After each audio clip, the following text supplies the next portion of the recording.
Bonsoir et bienvenue dans votre magazine économique. Ce soir, je vous amène dans les coulisses de la contrefaçon. Au Maroc, l'industrie de la copie est florissante.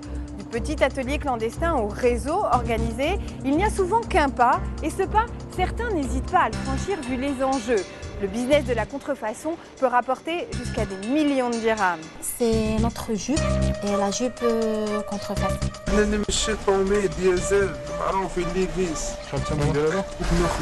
Le plus qu'informel, c'est du crime organisé. Dans les coulisses, c'est aussi la découverte chaque mois d'un site, d'un lieu d'exception. Ce soir, nos caméras s'invitent dans un univers feutré où généralement la discrétion est le maître mot. L'hôtellerie de luxe. Une plongée dans l'envers du décor, au cœur de la vie de palace, à la découverte des mille et une manières mises en œuvre pour faire rêver la clientèle aisée.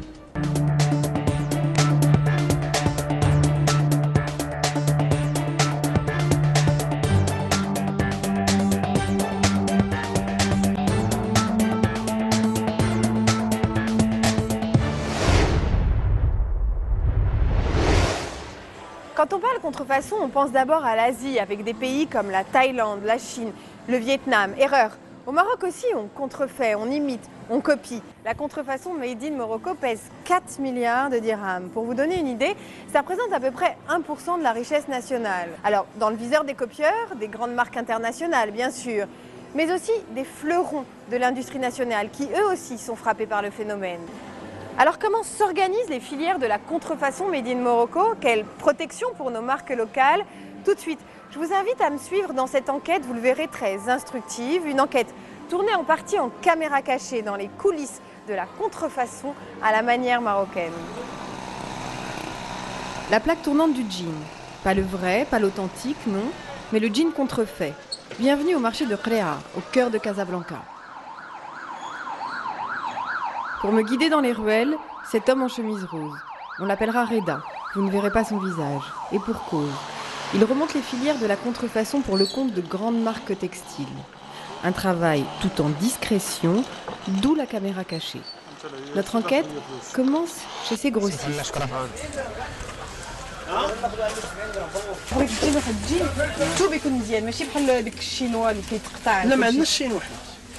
لا ماشي شينواتش هذا فين؟ هذا الساعه ديال هذا تشوف ديال برا ولكن الخدمه ديال البلاد دابا ندير مزيان. تشوف ديال برا خدمه ديال البلاد ما عندناش ديك الساعه ما عندناش داكشي اللي شينو هذا سي لا ديسكوار j'aime bien le logo. De grandes marques imitées dans le moindre détail, insiste le vendeur avec fierté. Dans la boutique d'à côté, le choix est encore plus large.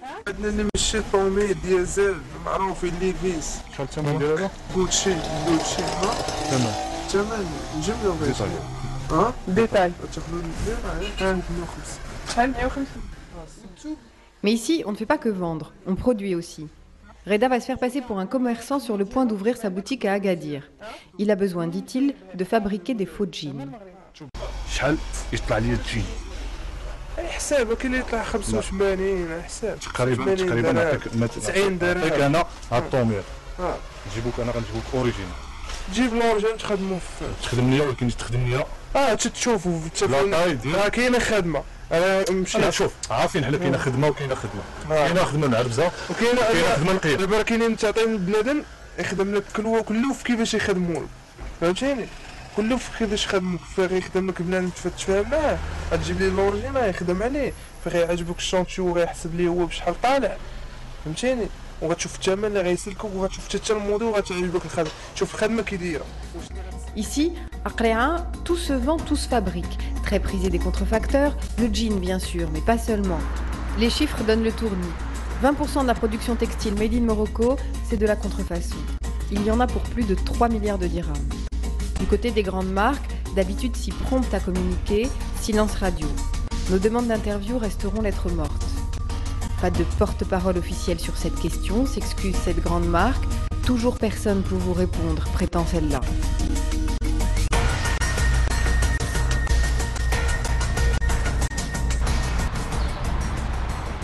La contrefaçon marocaine, un sujet tabou. Cela ne nous empêche pas, ce jour-là, de nous inviter à une conférence sur cette question sensible. Dans le public, le textile côtoie l'agroalimentaire, les cosmétiques ou encore l'automobile. Et tous ont la même réponse. Pendant la pause, les langues se délient. On apprend que le silence des marques sur la contrefaçon ne doit rien au hasard.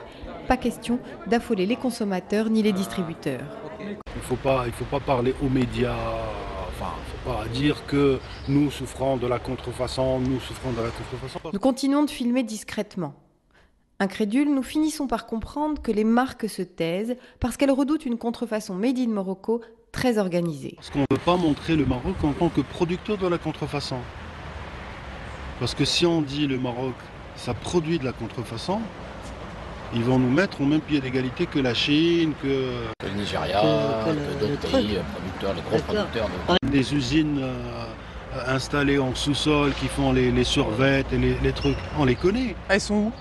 Ils sont à Haïm Abdullah, ils sont à Haïm Rachid, ils sont partout. C'est toute une industrie d'informel. Mais plus qu'informel, c'est du crime organisé. De la mafia? C'est de la mafia. C'est de la mafia? Ça peut s'apparenter à de la mafia. Pour remonter la filière, direction Ain Chouk, avec Reda. Notre enquêteur applique une de ses techniques classiques, se faire passer pour un acheteur en gros ou un intermédiaire. Pour cela, il lui faut des semaines pour gagner la confiance des contrefacteurs.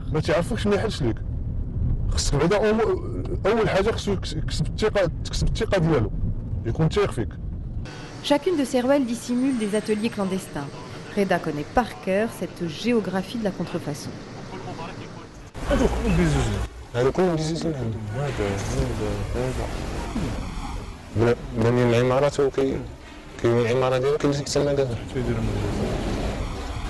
Ce jour-là, pas de chance.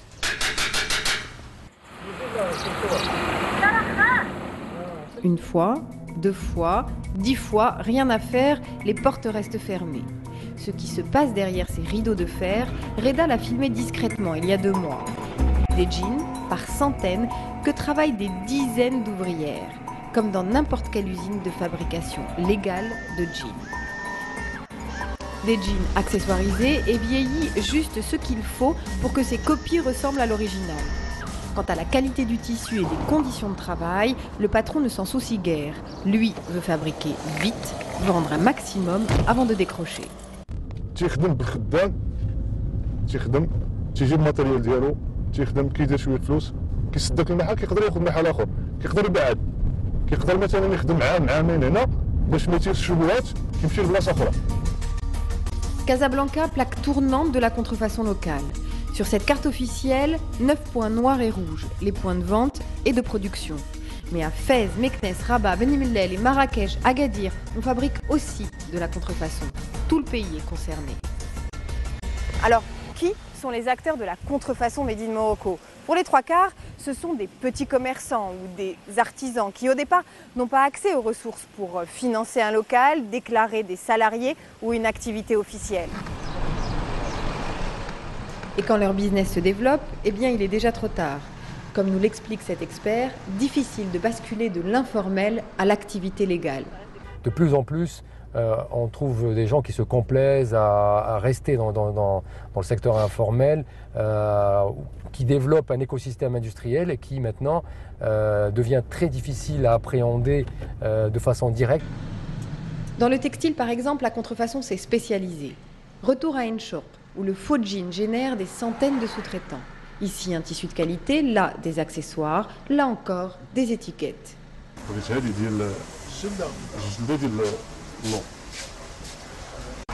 ما كاينش في السوق كامل كنقاصها اذا ما كايناش انا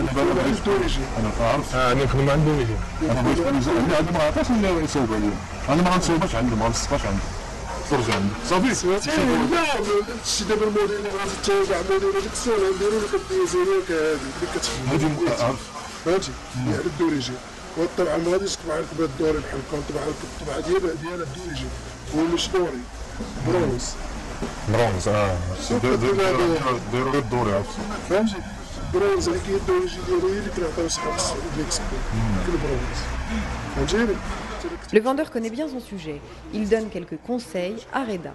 وعندك سميتو حتى التيكيت هذاك السؤال صايب لك شي التيكيته ديالك حتى اي تجي تلقاها في السوق الاخرى يعني راه ديال غاديش يوصلوا نفس او غادي فهمتي كاين اللي سايب بزاف كاين اللي سايب ديال الديزل اللي خارجين بزاف سين عنده تكون ديفيرون تخدم حتى ديفيرون على السوق راه كيخدم باغ اكزومبل عند السوق كنشوف داك الجين كنعرفو هي ديالي فهمتيني كنعرفو راه ديالي وخدموا ليا فلان حتى هما الا جاو بغاو ياخذوا غادي يجيو يخدموا نجسون ياخذوا التيكيت تاعو ولا كيتا تبيع.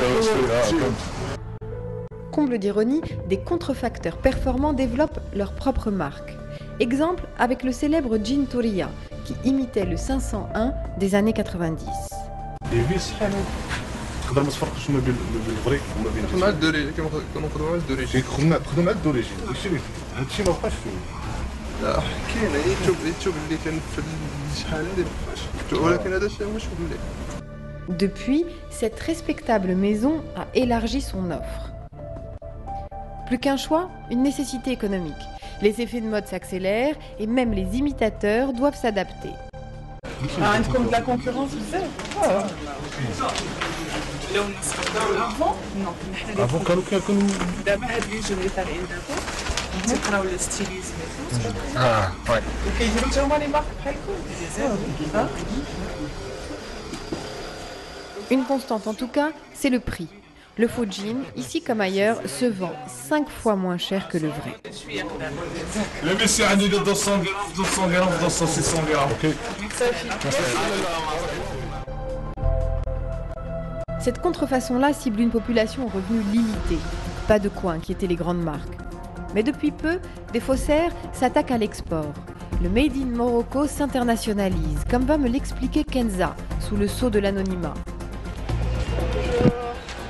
Cette spécialiste travaille pour une grande marque d'habillement. Elle sait parfaitement comment opère cette nouvelle mafia. Quand j'étais à l'Olympique, là, qui s'occupe un peu de la contrefaçon, on me disait mais il y a aussi des filières mafieuses quoi, qui s'organisent. Exactement. C'est des gens qui sont généralement qui habitent à l'étranger, qui ont généralement double nationalité, donc ils ont la facilité de déplacement entre le Maroc et l'Europe et qui ont le réseau en Europe. Et donc ils viennent, ils passent ici les commandes chez les sociétés marocaines qui font de la contrefaçon, ils demandent tel modèle, telle quantité. C'est comme un client qui va passer à la fin une commande. Et après, ils créent des sociétés fantômes au Maroc, c'est juste des bureaux, hein, des adresses postales, mais par lesquelles ils arrivent à exporter. Et puis une fois que ça arrive en Europe, ils ont leur réseau là-bas aussi. En France, au Portugal, en Espagne, là cette fois les marques réagissent, portent plainte. Mais il arrive que les saisies ordonnées au Maroc même ne soient pas toutes efficaces. Et alors comment ça se passe? Il y a des enquêtes, il y a des quoi? Il y a des prises, il y a des... Ils ont essayé de saisir, mais le temps que la police elle arrive, il n'y avait plus rien. Il n'y avait plus rien. Il y a eu aussi d'autres cas où le policier est arrivé sur place avec l'enquêteur et puis l'enquêteur n'a pas pu rentrer dans la société. Par contre, le commissaire de police il a été pris par le patron dans un bureau à part. Après, il est ressorti pour dire qu'il n'y a rien du tout, alors que l'usine était bourrée de pièces à l'intérieur. Les saisies en tout cas constituent la seule arme préventive pour contrer les réseaux. Ce cabinet, spécialisé dans la propriété des marques, en sait quelque chose. Ce matin-là, briefing pour traquer un réseau de contrefaçon qui joue à cache-cache depuis quelques mois. Le scénario donc habituel, c'est acheteur, vendeur ambulant. On a donc besoin donc d'acheter des pièces pour les revendre sur le marché en détail. Les méthodes de Hicham Chorfi semblent efficaces. On fait pratiquement 2 à 3 saisies par semaine. Dernièrement, on a fait une saisie donc d'un produit, d'un jean, d'une marque connue au niveau international. On a saisi, si je me rappelle bien, à peu près 10 000 jeans, ce qui fait au prix de vente à peu près 3 millions de dirhams. 10 000 pièces, c'est pas rien. Et en termes de qualité, puisque c'est un produit qui est exporté en Europe, exporté dans le Moyen-Orient, et que le contrefacteur arrive à faire passer en tant qu'un produit original. Des pantalons, des chemises, des vestes. Les 10 000 vêtements étaient stockés dans cet entrepôt. De quoi remplir 2 énormes camions prêts à inonder le sud de l'Europe. Ce réseau a des ramifications jusqu'à Dubaï. Au Maroc, comme à l'étranger, donc c'est une mafia très organisée. On ne connaît pas la tête puisqu'il y en a plusieurs, mais c'est des gens qui ont du pouvoir, qui ont de l'argent et qui n'ont peur de rien, tout simplement. Hicham Chorfi travaille main dans la main avec la justice. Quand il démantèle un réseau, les marques pour qui il travaille proposent aux faussaires un arrangement financier, après destruction du stock bien sûr. Mais parfois, c'est peut-être au pénal et devant le tribunal que cela se règle. Si on choisit bien sûr le pénal, il y a la peine d'emprisonnement. Voilà. Il y en a beaucoup, vos clients, les contrefacteurs qui ont été en prison? Pas mal, pas mal. Les procès au pénal en contrefaçon sont moins fréquents que les arrangements. Mais quand les clients de Hicham demandent à ce cabinet d'avocats d'initier une procédure au tribunal, en général, pour le contrefacteur, ça fait mal. كانوا عندنا مجموعة ملفات اللي أحيلوا على القضاء الزجري وعوقب المزيفون يعني تقريبا ب3 أشهر حبس النافذة وبغرامات مالية مهمة سواء لفائدة الدولة أو بتعويضات مدنية مهمة لفائدة الموكلين ديالنا اللي وصلت في بعض الأحيان في مجموعها ل 7 المليون 8 المليون ديال الدراهم. Cet avocat n'agit pas que pour le compte de marques internationales. Surprise, ces tiroirs recèlent des dossiers de contrefaçon de marques bien marocaines. ممكن نعطيكم نموذج ديال هاد العلامات الموجودة في المكتب ديالنا. هادو دي مارك ماروكان تقريبا هذه علامة مغربية 100% مغربية تصنع بالمغرب. المصنع ديالها موجود هنا في المغرب يشغل أكثر من 2000 أو 3000 عامل. Renseignements pris, les procès intentés par les marques marocaines ont plus que doublé en 5 ans. Les fleurons de l'industrie nationale et leurs marques phares sont elles aussi exposées à la contrefaçon. Les secteurs les plus touchés sont l'agroalimentaire, le matériel électrique et bien sûr le textile. Dans un bruit assourdissant, les machines à coudre tournent du matin au soir. Bienvenue dans l'atelier 100% légal d'une grande marque marocaine. Nouvelles jupes, nouvelles chemises, nouveaux jeans. Nous sommes à l'étage des prototypes. Ces nouveaux modèles seront ensuite fabriqués par milliers. Un système de production à la Zara, sauf que celui-ci est 100% marocain. Super. Maria. La jeune femme blonde en jean, c'est Gloria. Espagnole, directrice de produit. Ici, à la conception-création, elle supervise une dizaine de stylistes. Make sure that we can then use it for our brand. And that's new developed. Mieux que quiconque, Gloria a intégré cette vérité profonde. Le temps, c'est de l'argent. Pour elle, chaque nouveau modèle en magasin est le résultat d'une course contre la montre. For the conception from the design and the garment, it takes like 3 days. And after, when the fitting is okay and everything is okay, for production it takes around 3 weeks. Avec ses 70 boutiques et ses collections renouvelées toutes les 2 semaines, les créations de la marque marocaine suscitent les convoitises. La marque est touchée de plein fouet par la contrefaçon, des modèles les plus sophistiqués aux articles les plus courants. ¿Esta es la nuestra o esta es la de ellos? Esta, el de Soco. Esta, el nuestro. Es muy similar. Sí.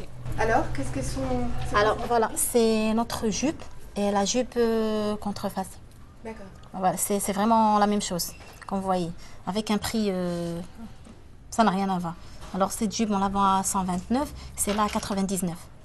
Pire encore, ce genre d'articles contrefaits se retrouve de plus en plus dans les magasins de la grande distribution.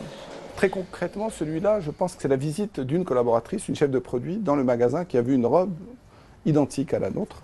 Donc nous avons contacté le distributeur, nous lui avons dit que ce produit-là était identique au nôtre, on lui a donné des preuves d'antériorité, on lui a montré que le produit existait chez nous bien avant lui et il a décidé donc de retirer ce produit. Donc il met un peu de temps, pour ne rien vous cacher, à le retirer. Le temps. Encore et toujours. Il faut garder une longueur d'avance sur la contrefaçon.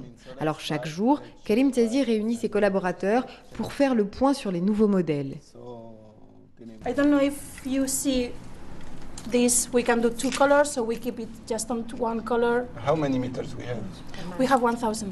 Les contrefacteurs s'inspirent tellement de ces créations que Karim, avant le lancement de chaque modèle, se met systématiquement dans leur peau. What do you think about the style? I think we can try the two because it's new fabric. Yeah.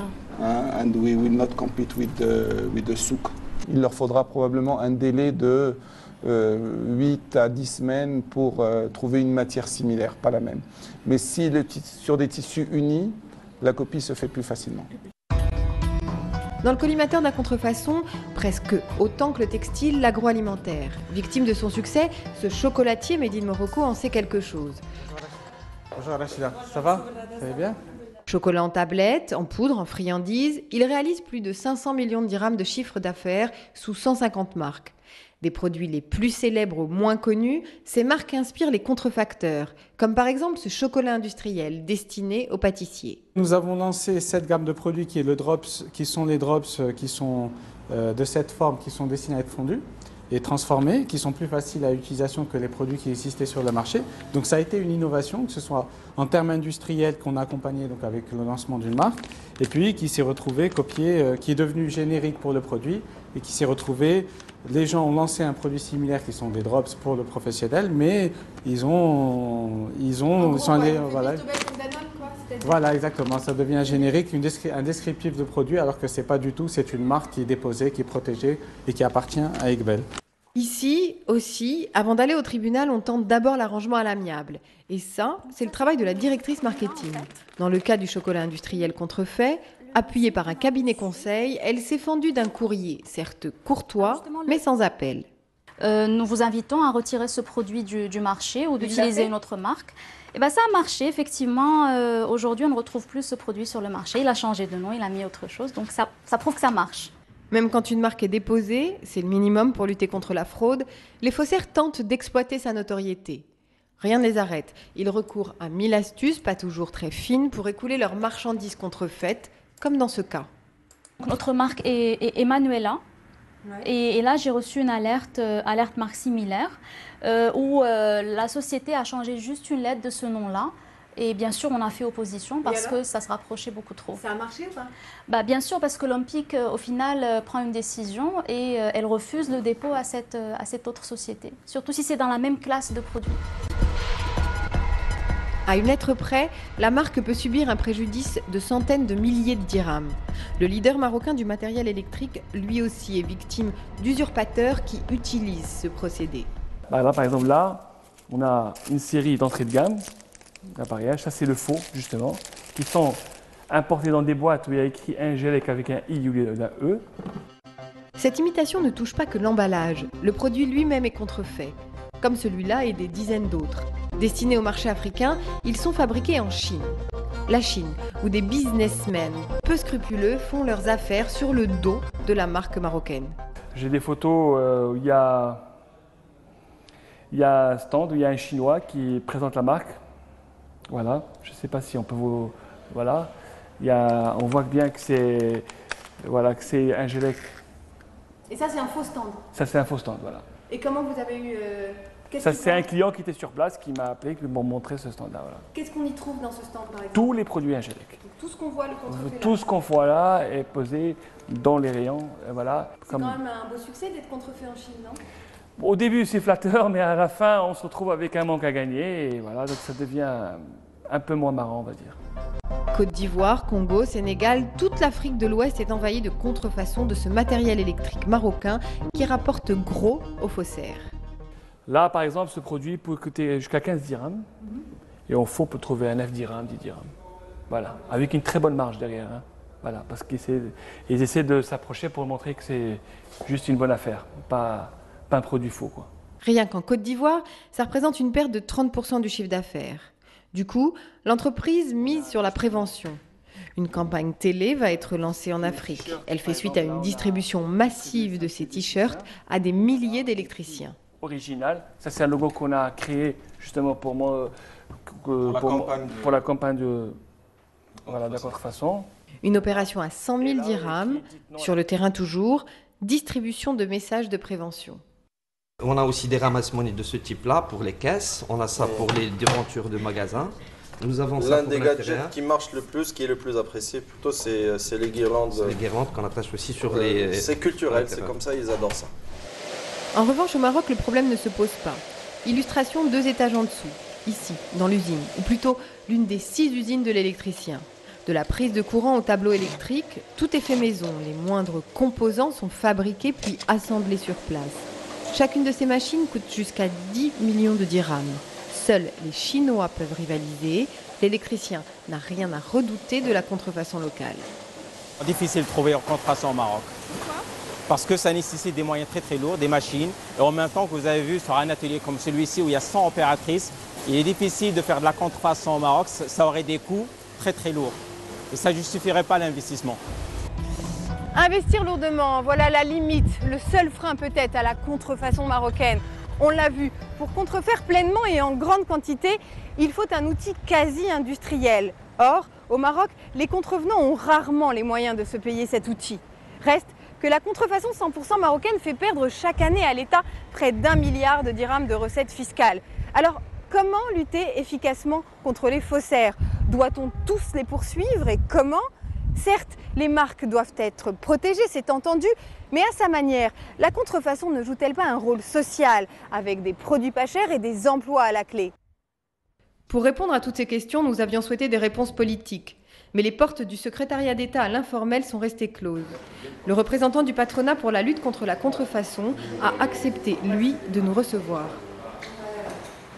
Monsieur Zakaria Fahim, merci. Merci de nous accueillir ici dans les locaux de la CGEM. Alors, avant de rentrer dans le vif du sujet, tout de suite une petite question par rapport à ce qu'on vient de voir. Une entreprise marocaine qui se fait copier en Chine, est-ce que ici, au patronat marocain, c'est pas finalement la rançon de la gloire? C'est une rançon de la gloire, mais sur laquelle il faut être très vigilant. Et donc, effectivement, le travail que nous opérons au jour le jour et toute la stratégie de la CGEM, c'est effectivement protéger nos champions et protéger les entreprises qui sont aujourd'hui un étendard pour le Maroc. Justement, vous êtes le représentant du patronat marocain au sein des instances publiques, privées qui luttent contre la contrefaçon. On l'a vu dans le reportage, les petits ateliers clandestins fleurissent, mais dans l'informel s'épanouissent aussi des réseaux organisés, des vraies filières qu'on peut même dire criminelles. Très concrètement, vous faites quoi dans ces instances? On parle beaucoup de la contrefaçon importée, mais elle existe aussi au Maroc. Est-ce que vous vous y attelez? On s'y attelle plus qu'une fois. Maintenant, il faut savoir que c'est un sujet donc, très difficile à maîtriser, à contenir. Donc l'étude que nous avons faite en 2011 et qui est une première dans la région nous a permis de cartographier donc ces risques et surtout d'identifier les actions qu'il faut mener pour effectivement trouver une solution à votre question. Et donc nous avons élaboré un certain nombre de recommandations. Certaines sont déjà déployées. Mais très concrètement, est-ce qu'il y a une lutte active où on est un peu dans l'effet d'annonce, dans des mesures un peu éparses? Je pense qu'aujourd'hui, l'avantage d'avoir associé aujourd'hui le public et le privé, notamment tout l'écosystème, parce qu'aujourd'hui il y a la police, la justice, donc toutes ces parties prenantes qui travaillent pour la réussite de ce projet, nous permet d'aller plus vite. Et effectivement, donc le patronat exige aujourd'hui des remontées de résultats. Nous sommes en train de monter un observatoire pour la lutte contre la contrefaçon et un portail du type Stop Contrefaçon. C'est vraiment démontrer que notre priorité, c'est nos entreprises marocaines, ces belles PME que nous voulons voir grandir et qui n'ont pas toujours la possibilité des multinationales d'avoir une batterie d'avocats, donc tout un ensemble d'attirail. Alors justement, hein, c'est ce qu'on voit dans le reportage, il y a aussi dans l'informel et dans la contrefaçon des entreprises, des ateliers très performants. On a vu même dans le reportage que la qualité des copies marocaines arrive même à leur faire ouvrir les portes des marchés internationaux. Qu'est-ce qui fait ou pourquoi ne parvient-on pas à drainer justement cette expertise vers le secteur formel? Est-ce que ce n'est pas de la responsabilité d'associations professionnelles comme celle du patronat marocain? Je pense que je ne vous apprendrai rien que la CGEM s'attelle depuis toujours et encore, je dirais encore plus aujourd'hui que notamment avec notre présidente pour travailler sur le rétablissement de la confiance dans l'écosystème et les mesures qu'a pris aussi le gouvernement, notamment pour faciliter le passage de l'informel vers le formel en agissant pour qu'il n'y ait pas de contrôle fiscal à l'entrée, en faisant en sorte qu'on puisse effacer un peu le passé sans des actions concrètes sur lesquelles... Donc la fiscalité, c'est le... Je pense que c'est un levier parce que quand vous êtes dans l'informel et que vous avez fait, on va dire, des infractions de premier niveau, ben le vrai sujet pour vous, c'est passer de l'autre côté, c'est effectivement ne pas avoir de contrôle fiscal. Il y a quand même une criminalité qui s'est faite ces dernières années. On peut mettre le doigt sur les responsabilités?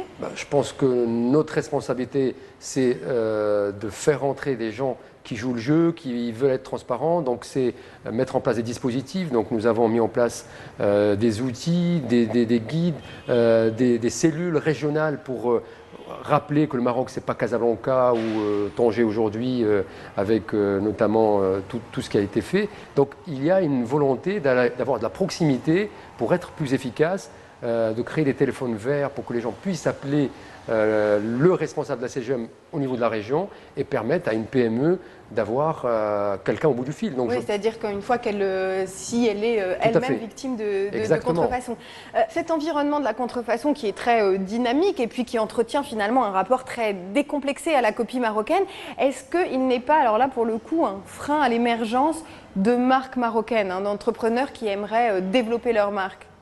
Au contraire, c'est une perte, parce qu'il ne faut pas oublier que quand vous passez par l'informel, c'est très difficile après de rebasculer. Donc tout ce que fait aujourd'hui le patronat, tout ce que nous faisons aujourd'hui en tant que CGM, c'est permettre à des startups, à des entreprises très en amont d'avoir aujourd'hui l'accompagnement nécessaire, de voir qu'aujourd'hui la CGM est d'abord une entreprise de PME, de TPE. Nous ne sommes pas, contrairement à ce qu'on pense, une entreprise de grand compte. Et les chiffres le rappellent avec force, la grande majorité sont des PME. Donc il est important de rappeler ces évidences, de montrer... C'est-à-dire de drainer, quoi. Tout à fait, d'attirer le plus tôt possible ces entreprises pour qu'elles ne se sentent pas seules. Parce que ce qui tue aujourd'hui, ce qui amène souvent ces entreprises dans l'informel, c'est l'isolement. Donc venir vers la CGM, c'est rompre son isolement et c'est aussi profiter des services, de l'accompagnement et de tout ce qu'on peut faire pour que ces entreprises ne se retrouvent pas seules dans ce type de situation. Alors, dernière question, vous êtes président de la commission éthique et bonne gouvernance à la CGEM. Est-ce qu'il n'y a pas une forme de rôle social à l'informel? Est-ce que vous ne reconnaissez pas finalement que la contrefaçon, c'est aussi la possibilité d'avoir des emplois et des produits pas chers? Moi, je pense que on est en train ce qu'on constate sur le terrain, c'est ce qu'on n'a pas pu faire avant, c'est-à-dire éviter d'avoir ce grand écosystème parce que nous n'avions pas aujourd'hui de véhicules pour éviter à ce que ces entreprises rentrent dans l'informel. La CGM défend le projet d'auto-entrepreneur, défend tout ce qui permet d'assurer le passage, comme je disais tout à l'heure. Est-ce qu'elle a une position par rapport, est-ce qu'elle a une forme de reconnaissance du rôle social que peut jouer la contrefaçon au Maroc par l'emploi, mais aussi mise à disposition de produits pas chers pour une population à faible pouvoir d'achat? Est-ce qu'il y a cette reconnaissance-là? Non, mais je pense qu'on confond. C'est-à-dire qu'on peut être aujourd'hui efficace, avoir des produits pas chers sans être dans la contrefaçon. Donc la contrefaçon, c'est du vol, il faut le rappeler avec force et il faut pouvoir l'expliquer et démontrer qu'on peut effectivement être sur des produits où il y a, je dirais, une place dans le marché sans être dans la contrefaçon. Donc on ne peut pas cautionner aujourd'hui la contrefaçon, mais par contre nous devons faire en sorte de donner le maximum d'informations et de faciliter, comme j'ai dit tout à l'heure, l'accès. Le passage, la transition. L'accès effectivement, parce que souvent c'est l'accès au financement, c'est l'accès à des services à valeur ajoutée que ces gens-là n'ont pas et pensent que la seule voie de recours, c'est la contrefaçon qui, vous l'avez dit tout à l'heure, profite beaucoup plus à des bandes organisées criminelles, alors que ces gens-là dont vous parlez, qui sont les derniers maillons de la chaîne, sont plutôt dans la survie. Donc notre rôle à nous, effectivement, c'est de les prendre par la main et de les ramener vers le système formel. Merci. Alors, à des années-lumière des ateliers clandestins de Aïchor, je vous invite maintenant à une immersion dans le tourisme de luxe. Le luxe, les palaces, les grands hôtels, bref, le rêve et le confort pour une clientèle ultra aisée. Au Maroc, cette niche lucrative compte une vingtaine d'hôtels classés hors catégorie. De quoi susciter notre curiosité. Alors, chose promise, chose due, côté cour ou côté jardin, ou plutôt côté piscine ou côté arrière-cuisine, bienvenue dans les coulisses de la vie de palace. Regardez. D'un pas pressé, elle arrive par la discrète porte réservée au personnel. Comme chaque jour depuis 2 ans, Safa Chtaibi, gouvernante en chef dans ce palace de Marrakech, prépare le planning des femmes de chambre. Donc aujourd'hui, nous avons 15 arrivées et 5 départs. Et un client, on a une réservation au Riyad. Donc on a un client top VIP. VIP, very important person, un client riche ou bien célèbre ou bien les deux. Pour le Riyad 320, c'est bon. Bien, chez Wad. Les hausses terrasses, la mise en place terrasse. C'est bon. Ça fait image de quelle là, la 305. 305, d'accord. C'est Kamal Bata est là. D'accord. Safa préserve l'anonymat de ce client de marque. On apprendra seulement qu'il a réservé l'un des 5 riads privatifs que compte cet hôtel de luxe, jusqu'à 35 000 dirhams la nuit. À ce prix-là, l'hôtel garantit modestement la perfection. En tout cas, il met à sa disposition un majordome disponible 24 heures sur 24. Service, bonjour. Ça va bien? La base Kochimzi. Ça va, alhamdoulilah. J'ai trouvé aussi que les serviettes ne sont pas sur les transats de la piscine. D'accord, on va vérifier ça. À ce niveau de standing, le moindre détail compte. Il y a des feuilles mortes au niveau de la terrasse piscine. Il faut aussi balayer ça comme ça, notre client. C'est bon. Les coquilles sont bien. Ça, c'est le traitement que vous réservez à tous vos clients? C'est le traitement qu'on réserve à tous nos clients.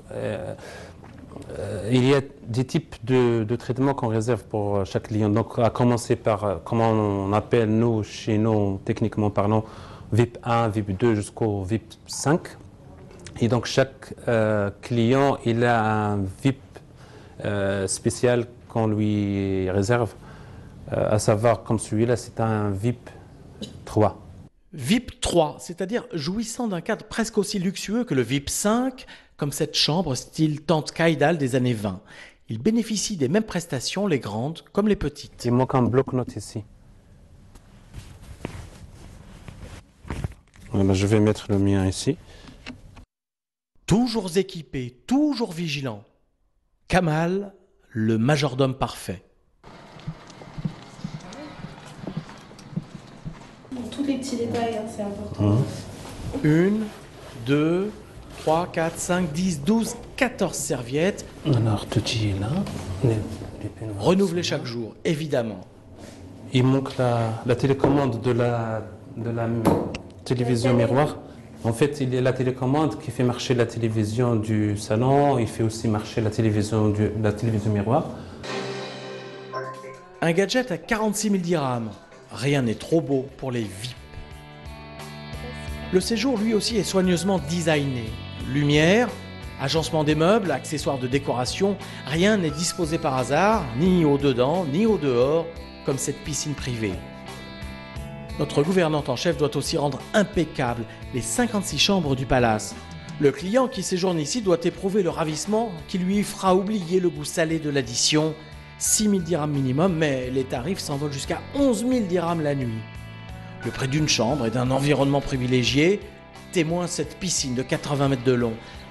Mais bien sûr, tout le reste, la restauration par exemple, vient en supplément.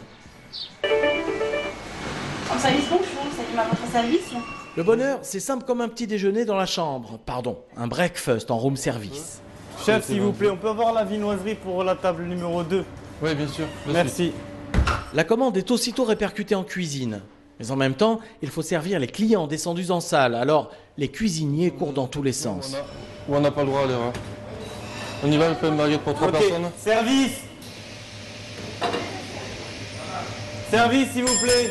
C'est important de superviser le rush du matin. Toujours. Donc, tous les matins, les clients au petit déjeuner très exigeants. On y va, s'il vous plaît. Table numéro 6. Merci. Donc le client matin est toujours très exigeant. Quand il arrive, il veut absolument avoir, on lui sert ses boissons dans moins de 3 minutes. Dans le panier, quelques viennoiseries pour compléter les divers pains proposés, rien d'extraordinaire. Au fourneau, heureusement, se préparent des msemen tout chauds, tandis que les petites mains façonnent de délicates briouates. Au total, un coût revient de 35 dirhams pour ce petit déjeuner que l'hôtel facturera plus de 200 dirhams à son client. Très belle marge, accompagné d'une explication plutôt emberlificotée. Nous adaptons en fonction du prix de revient du petit déjeuner un coefficient multiplicateur. Donc après il varie, tout dépend du produit. Si on parle d'un petit déjeuner on va multiplier par 3. Si on parle par exemple d'un déjeuner, tout dépend des plats, on multiplie par 2,4, 2,6. Pour faire passer l'addition, rien de tel que les petites attentions. 19h30 تكون عندي لا فواتور الله يجازيك بخير دير فيها لي جورنو دير فيها لي ماغازين دير فيها لي بوتي دو لي سيرفييت merci beaucoup merci. Briefing du chef de réception. Lamia, tu vérifies pour les fleurs, pour l'arrivée pour le riad, avec la gouvernante aussi, c'est déjà prêt. Et enfin, je pense qu'on a pour la 215 un anniversaire de mariage, Exactement. donc il faut voir avec le room service si On a envoyé est hier déjà un mail, préparé. exactement. Donc je pense ils vont arriver vers midi. Donc on va voir si on peut leur mettre le gâteau ou on le laisse pour le dîner. Le service de luxe, c'est bien traiter toute demande, n'importe quelle demande. Il faut être très prêt, très pointu. Il faut être, comme j'ai dit, réactif. Il faut avoir des informations préalables pour le client. Un camion déboule soudain dans la cour de l'hôtel. Il arrive à point nommé. Les fleurs, enfin. Les fleurs, pour ce palace, constituent la base de la décoration. Alors, pas question de chipoter sur la quantité. Chaque espèce doit être comptée et contrôlée avec le contrôleur. Pour eux aussi, doivent savoir combien la quantité et le coût à la fin de chaque mois. Le budget fleurs ici, c'est 8000 dirhams par semaine. Dès leur arrivée, elles sont confectionnées en fleurs uniques ou bien en bouquets. Puis les vases sont disposés à tous les endroits stratégiques de l'hôtel, à la réception, dans les chambres, mais encore dans les lieux de passage ou dans les 4 restaurants.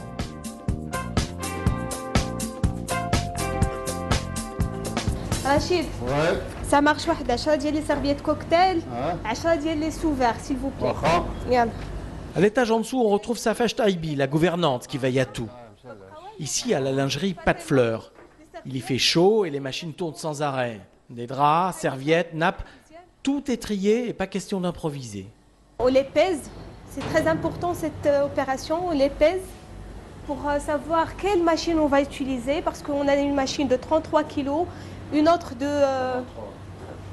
50. 1 tonne de linge par jour, laver, sécher, repasser. Il en faut de la lessive, 60 litres par jour, pour que tout ça ressorte impeccable. Au total, un investissement très important. Combien ça coûte le budget de... C'est cher. Oui, c'est cher. c'est ça. Le kilo, Non, on ne peut pas préciser le prix. Hein? On ne peut pas préciser le prix, mais c'est cher. Ouais. 1 million de dirhams chaque année, rien que pour la lingerie. Mais pour l'heure, Kamal, le majordome, a lui tout autre chose en tête. Surtout, pas de sortie de route. Sur le chariot, le petit déjeuner commandé il y a quelques minutes par téléphone.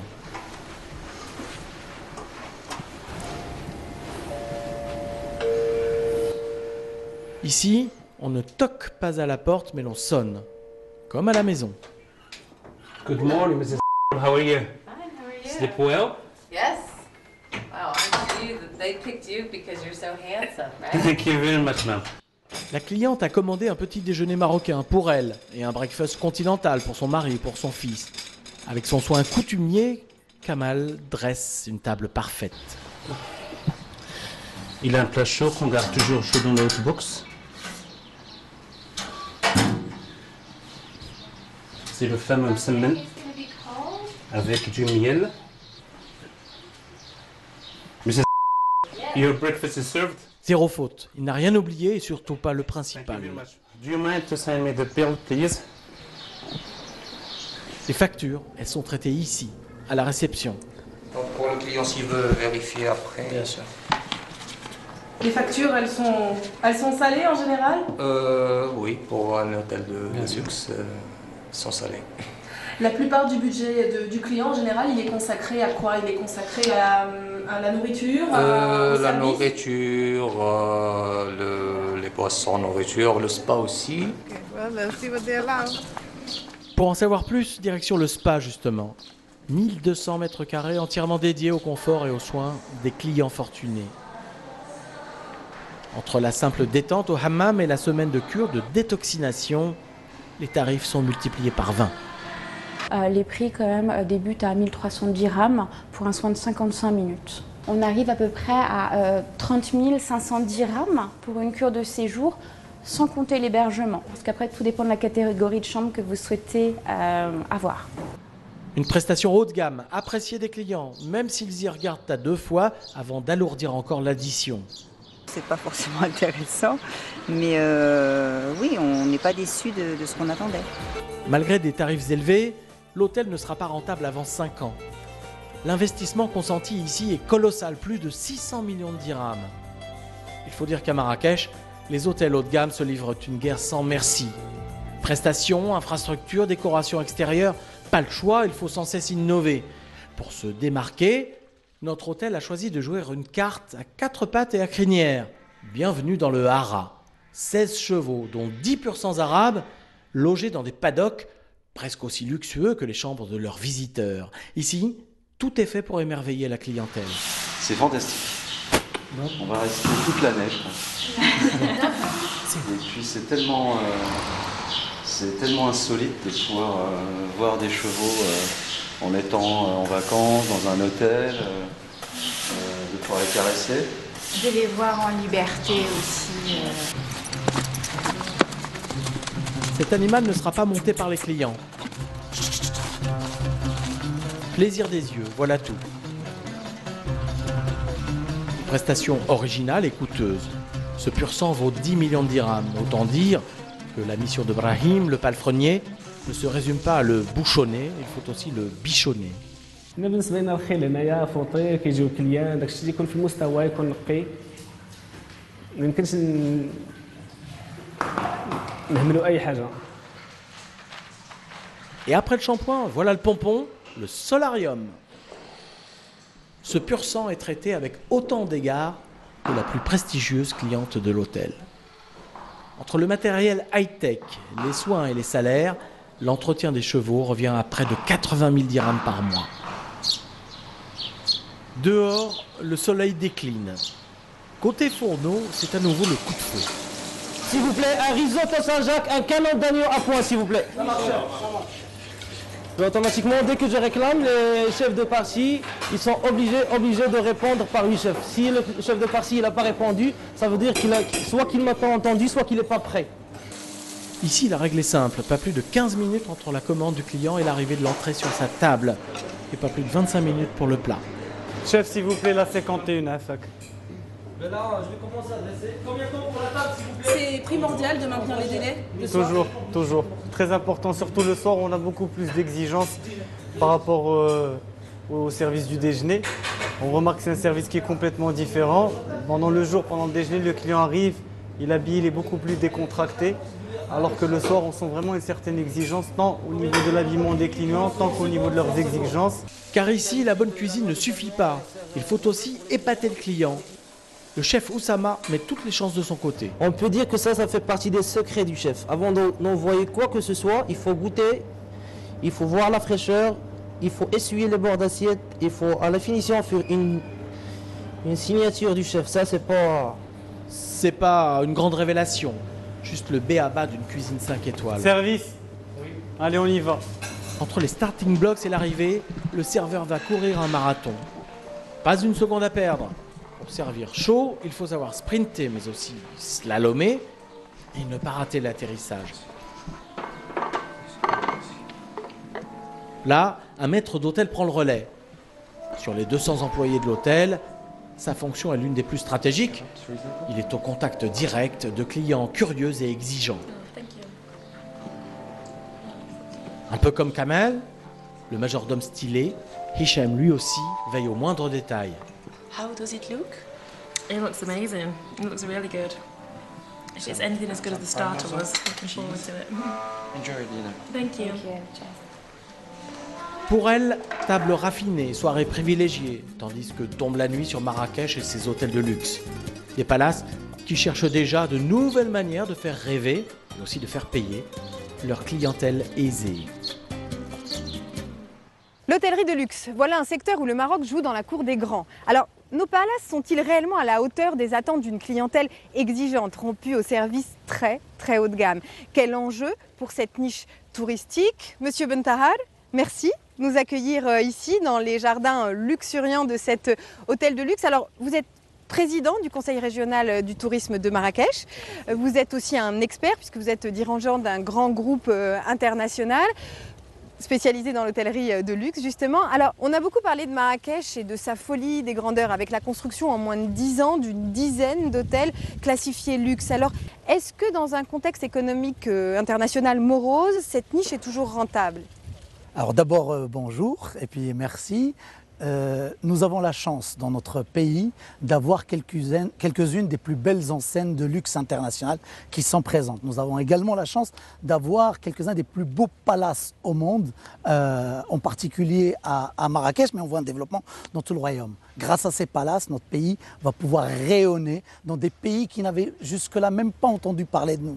Alors, juste pour revenir, elle est toujours rentable, la niche luxe à Marrakech ? Alors, d'une manière générale, l'industrie du luxe a toujours progressé, même pendant les périodes de crise. Donc l'industrie du luxe est une petite industrie, mais qui n'a pas cessé de croître, y compris chez nous, au Maroc et à Marrakech, où les hôtels de luxe continuent à gagner des parts de marché d'année en année. Alors, sur quels critères au Maroc se délivre le qualificatif luxe? Est-ce qu'il y a un label, une garantie, ou bien est-ce que le luxe finalement c'est pas une appellation un peu fourre-tout?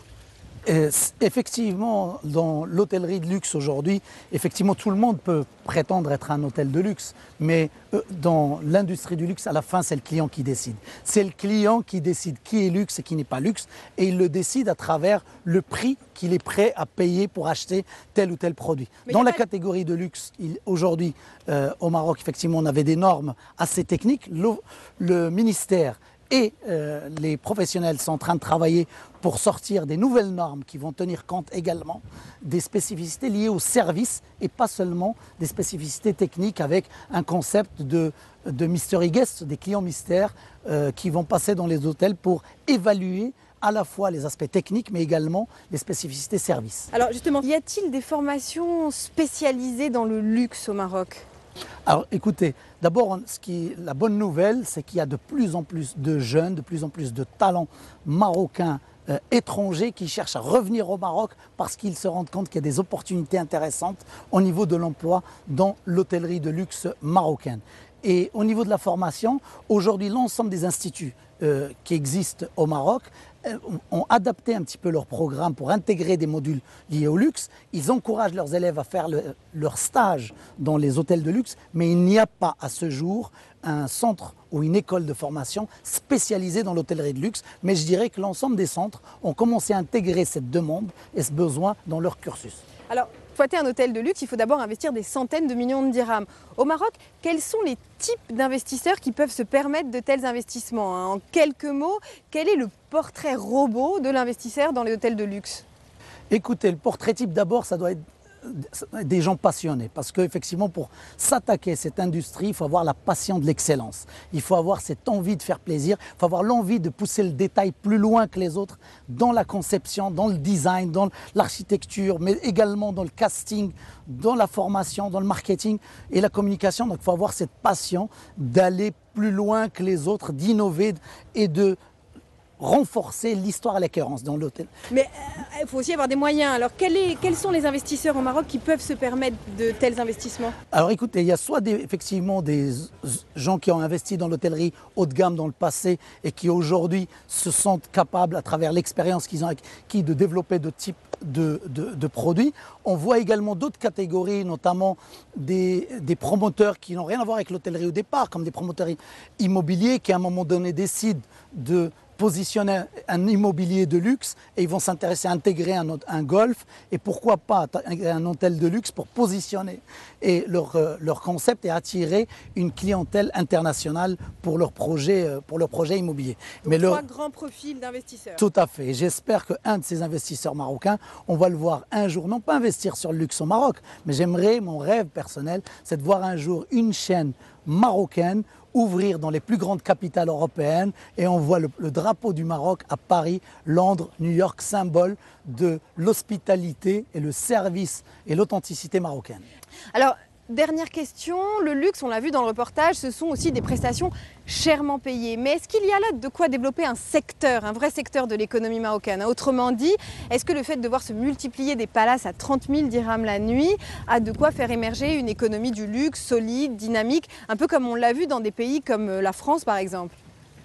Alors écoutez, le marché du luxe, c'est un petit marché puisque c'est 300 millions de personnes à peu près qui consomment du luxe dans le monde. Ces 300 millions sont intéressants pas par leur nombre mais par effectivement la dépense moyenne. Donc, quand on regarde côté dépenses, c'est un marché extrêmement intéressant et un potentiel pour le Maroc qui est structurant parce qu'on voit aujourd'hui, grâce au développement de cette hôtellerie, des architectes marocains qui signent des œuvres architecturales d'exception parce qu'il faut effectivement ce type d'ambition pour tirer vers le haut le style et l'architecture, le design, la décoration. On voit des artisans qui se font confier des projets avec des techniques qui nécessitent une expertise et un savoir-faire exceptionnel. Donc du coup, ils sont obligés de former d'autres artisans pour on va dire, développer des techniques qu'on avait un peu mis de côté parce qu'elles n'étaient pas rentables jusque-là. Mais on voit ça également dans les producteurs, dans l'agriculture. On voit